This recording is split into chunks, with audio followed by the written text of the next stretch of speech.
Ini saya Ferry Farizi akan menjelaskan tentang BIOS. Untuk pertama itu, tekan tombol powernya, lalu tekan tombol F2 sampai muncul interface BIOS. Nah, untuk BIOSnya, di sini kita akan lihat segala yang bisa diatur dalam BIOS. Di sini ada muncul nama dari vendornya, itu American Megatrends. Setelah itu di sini ada versi dari BIOSnya, yaitu 311 dengan GOP versionnya itu. GOP itu sebagai Graphics Output Protocol, yaitu 17.0.1061.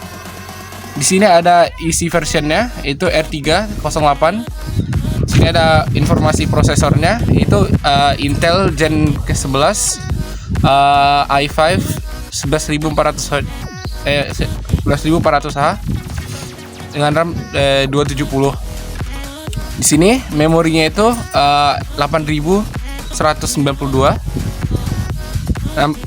Nomor serinya itu N7NRXC 07F7 51299 dengan MAC addressnya 581122E5 6FB3. Di sini ada yang bisa diatur, yaitu advanced settingsnya, yaitu ERP untuk mengatur penggunaan daya dalam laptop. Armoury Crate ini untuk mengatur interface-nya atau penglihatan yang ada dalam laptop. Hyper Threading untuk memperjelas layarnya dengan mengurangi penggunaannya. Untuk Intel Virtualization Technology itu menggunakan hardware tambahan yang diberikan dari Vanderpool Technology.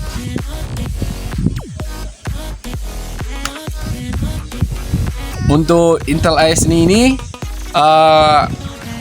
memunculkan instruksi untuk enkripsi dalam file-filenya.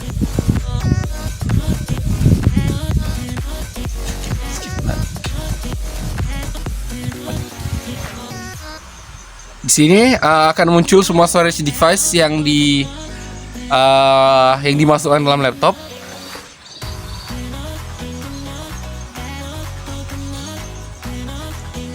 Di sini, oke. Di sini Asus Easy Flash 3 Utility itu digunakan untuk mengupdate BIOS. Untuk Intel Rapid Storage Technology digunakan untuk mengatur volume rate-nya. Di sini ada untuk mengatur smart setting yang ada dalam laptop. Ini untuk mengatur network stack-nya, mengatur USB konfigurasinya, mengatur grafik-grafiknya. Ini untuk mengatur segala sesuatu yang terkait dengan Thunderbolt. Ini untuk mengatur voltasenya. Ini untuk mengatur konfigurasi VMD-nya. Untuk boot itu ada opsi fast boot, itu digunakan apabila Anda ingin boot cepat tapi tidak memerlukan performa yang terlalu tinggi. Ada ini boot option 1, itulah boot option ini untuk memilih cara booting yang akan digunakan. Di sini ada new boot option, itu kalau ingin membuat opsi baru untuk bootingnya. Di sini delete boot option untuk menghapus preset yang telah dibuat untuk bootingnya. Untuk security, di sini bisa set passwordnya. Di sini buat set password adminnya. Di sini buat password usernya. Di sini untuk munculkan interface untuk input dan output ya. Di sini untuk mengatur booting dengan amannya. Untuk di sini save and exit itu ada save untuk segala setting yang telah diubah. Di sini untuk mengembalikan semua yang sudah diubah menjadi seperti sebelum diubah. Di sini untuk nge-save ya. Di sini untuk menghilang yang perubahannya. Di sini untuk mengatur semua ke menjadi seperti pabrik. Untuk Windows ini untuk Windows Boot Manager-nya. Ini untuk meluncurkan EFI shell dari file system device-nya. Untuk BIOS gitu aja yang ada. Selanjutnya dilanjutkan kepada Windows. Baik, saya Wira Yohanes ingin menjelaskan sedikit tentang bagaimana cara menginstal Windows. Untuk pertama, buat opsinya kita harus bikin ke SanDisk sebab kita menginstal Windows dan juga lewat USB. Dan sudah saya ganti ke SanDisk atau flash disk. Jadi kita save exit.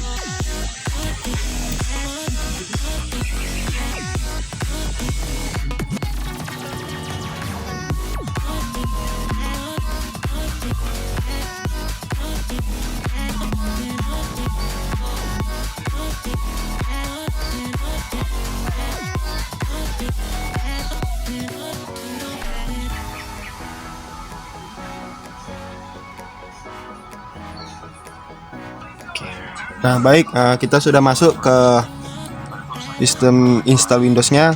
Jadi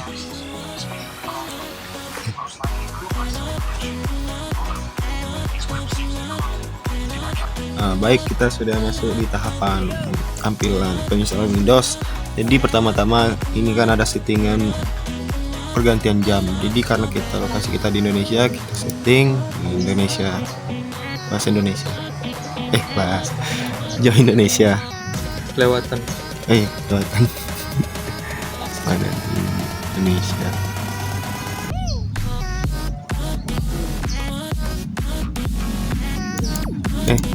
Astaga. Tapi ini settingan waktu di Indonesia, jam Indonesia. Jadi selanjutnya next, install now. Dikarenakan ini adalah Windows bajakan, nah jadi kita nggak punya seri nomor keynya, jadi kita pencet ini I don't have upload key. Oke. Lalu di sini ada tampilan yang home, education, pro, dan workstation. Jadi kita bebas milih dan juga tapi tergantung spek kita, tapi kita di sini pilih yang pro saja. Kita next, kita I accept the lisensi terms, lalu kita custom. Nah, jadi kita sudah masuk di tahapan partisi. Nah, saya akan jelaskan sedikit. Nah, yang ini adalah partisi untuk masukkan sistem-sistem, dan ini adalah partisi C, dan ini adalah partisi D, dan partisi E. Bila kita format A, kita bisa bebas buat berapa partisi, tergantung berapa penyimpanan kita bisa bikin satu partisi cuman yang D doang, kita bisa juga bikin yang untuk yang E dan F, tergantung berapa penyimpanan. Nah, tapi di sini saya tidak akan format. Jadi kalau kita mau format, kita sebaiknya kita backup dulu ya, ada data penting ke yang bisa ke partisi 3 atau yang D ini, dan juga bisa ke partisi E, lalu kita format yang C. Setelah kita format, kita delete, bisa kita bikin yang new, dan juga baru kita tambah partisi berapa saja, bisa kita nambah kalau kita mau, tergantung berapa sisa penyimpanannya. Baik, sampai sini saja, sekian, terima kasih. Iko Salvairi dari kelompok 3. Baiklah, saya akan menjelaskan tentang driver. Driver adalah suatu software yang menghubungkan antara perangkat keras dengan komputer supaya berfungsi dengan baik. Baiklah, kita akan mencoba untuk menginstal apa itu driver. Caranya kita buka dengan Windows R. Bisa dilihat dengan ini dev mc enter. Baiklah, untuk menginstalnya cukup dengan menekan ini. Nanti ada, kalau ini udah diinstal ya, kalau belum diinstal ada tandanya kayak tanda seru atau tanda peringatan gitu. Nanti tinggal di klik kanan dan Ini tinggal diupdate. Kalau yang belum diinstal, tinggal diinstal. Ini untuk audio, untuk baterai, Bluetooth, komputer, kamera, dan lain-lain. Bisa dilihat aja, tinggal diinstal saja. Ketika driver yang kita ingin install tidak ada di antara ini, kita ada cara lain untuk menginstalnya, adalah dengan cara manual. Dengan caranya adalah kita masuk saja ke Google, kita ketik aja driver tuh sesuai dengan laptop kalian, lalu pilih aja ini. Kebetulan laptop ini adalah FX 506HC, tinggal klik aja, lalu kita ketik, kita tekan Drive and Tool, lalu kita pilih Windowsnya. Kebetulan laptop ini menggunakan Windows 11. Kita tekan ini, lalu kita cari saja drive yang kita install. Ini install yang tidak ada di drive ini tadi. Nah, tinggal kita cari aja dan install. Dan itu. Sekian untuk driver. Assalamualaikum warahmatullahi wabarakatuh. Perkenalkan, nama saya Marisa Salsabila dari BP 225520111018. Di sini saya akan menjelaskan masalah-masalah di komputer. Pertama, monitor. Ada beberapa masalah yang umum terjadi pada monitor. Di antaranya adalah monitor tidak menyala atau tidak memiliki tampilan gambar. Yang kedua, masalah ini bisa disebabkan oleh kabel yang tidak terhubung dengan baik, adaptor daya yang rusak, atau masalah pada kartu grafis. Untuk memperbaikinya, pastikan kabel video terhubung dengan baik ke komputer atau perangkat lain. Ganti adaptor daya jika diperlukan, dan pastikan kartu grafis berfungsi dengan baik. Monitor mengalami blur atau gambar yang tidak jelas. Hal ini bisa disebabkan oleh beberapa faktor, seperti resolusi yang salah, pengaturan refresh rate yang tidak tepat, atau adanya sinyal terreferensi. Untuk memperbaikinya, pastikan monitor diatur dengan resolusi yang tepat dan refresh yang direkomendasikan, dan hindari menjadi monitor terlalu dekat dengan perangkat lain yang dapat menyebabkan interferensi. Monitor terlalu terang atau terlalu gelap ini bisa disebabkan oleh pengaturan kecerahan yang tidak tepat atau masalah pada lampu latar monitor. Untuk memperbaikinya, dan monitor memiliki ghosting atau bayangan. Hal ini bisa disebabkan oleh kecepatan respon yang lambat pada layar monitor. Untuk memperbaikinya, pastikan monitor memiliki kecepatan respon yang cukup cepat dan periksa pengaturan overdrive pada monitor. Yang kedua, prosesor. Berikut adalah beberapa masalah yang terjadi pada prosesor dan solusinya. Pertama, overheating. Overheating adalah masalah yang sering terjadi pada prosesor ketika suhu yang terlalu panas dapat menyebabkan kerusakan pada prosesor. Solusinya dengan memastikan bahwa pendingin CPU atau heatsink fan berfungsi dengan baik dan sudah terpasang dengan benar di atas prosesor. Pastikan juga ventilasi dalam casing komputer cukup untuk membantu sirkulasi udara sehingga suhu CPU tetap stabil. Kedua, performa rendah. Jika performa CPU terasa lambat, solusinya adalah dengan mengoptimalkan pengaturan sistem operasi dan aplikasi yang dijalankan. Pasti bahwa sistem operasi dan aplikasi yang dijalankan mendukung prosesor yang digunakan. Selain itu, pastikan juga tidak ada virus atau malware yang menginfeksi komputer, karena hal ini dapat mengurangi performa CPU. Ketiga, blue screen atau error saat booting. Jika komputer mengalami blue screen atau error saat booting, hal ini bisa disebabkan oleh masalah prosesor yang salah atau tidak terpasang dengan benar. Solusinya adalah dengan memeriksa kembali prosesor dan pastikan prosesor terpasang dengan benar di soket yang tepat. Selain itu, coba untuk membersihkan sisa-sisa thermal paste di antara prosesor dan heatsink fan. Kemudian aplikasikan kembali thermal paste yang baru dan pasang kembali heatsink fan dengan benar. Keempat, komputer mati mendadak. Jika komputer mati mendadak tanpa tanda-tanda sebelumnya, hal ini bisa disebabkan oleh masalah pada prosesor yang rusak atau soket prosesor yang rusak. Solusinya yaitu dengan mengganti prosesor yang rusak atau membawa komputer ke pusat layanan teknis untuk diperiksa atau diperbaiki. Kelima, komputer terus komputer terus restart. Jika komputer terus restart tanpa henti, hal ini bisa disebabkan oleh masalah pada prosesor yang tidak stabil atau rusak. Solusinya adalah dengan memeriksa kembali prosesor dan pastikan prosesor terpasang dengan benar congket yang tepat. Selain itu, coba untuk menyalakan tes prosesor menggunakan perangkat lunak pihak ketiga untuk memeriksa apakah prosesor bermasalah atau tidak. Yang ketiga di masalah komputer yaitu VGA card.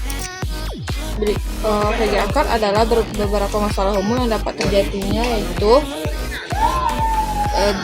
tidak ada tampilan pada monitor. Jika tidak ada tampilan pada monitor, kemungkinan besar ada masalah dengan koneksi VGA card atau kabel monitor. Solusinya adalah dengan memeriksa koneksi VGA card ke dalam slot PCI Expert atau AGP yang benar dan pastikan kabel monitor terhubung dengan benar ke port VGA card. Jika masih tidak ada tampilan, coba booting dengan mode save atau coba pasang VGA card ke komputer lain untuk memastikan apakah VGA card benar berfungsi dengan baik. Tampilan kedua, tampilan bergaris-garis atau kabur. Jika tampilan pada monitor bergaris-garis atau kabur, hal ini mungkin disebabkan oleh masalah dengan driver atau konfigurasi monitor. Solusinya yaitu dengan memeriksakan driver VGA card dan memastikan bahwa driver yang tepat telah diinstal. Yang ketiga, overheating atau overheat tab. Jika VGA card terlalu panas, dapat mengakibatkan kerusakan pada hardware. Solusinya yaitu memastikan bahwa VGA card terhubung dengan benar pada heatsink dan fan yang baik. Selain itu, coba menggunakan software monitoring suhu untuk memantau suhu VGA card dan pastikan VGA card tidak terlalu panas. Yang keempat, tidak terdeteksi. Jika VGA card tidak terdeteksi, kemungkinan ada masalah dengan reset VGA card atau konfigurasi sistem. Solusinya adalah dengan memeriksa driver VGA card dan pastikan bahwa driver yang tepat telah diinstal. Yang terakhir, VGA card rusak. Jika VGA mengalami kerusakan, maka komputer tidak akan bisa menggunakan VGA card tersebut. Solusinya itu dengan mengganti VGA card dengan yang baru.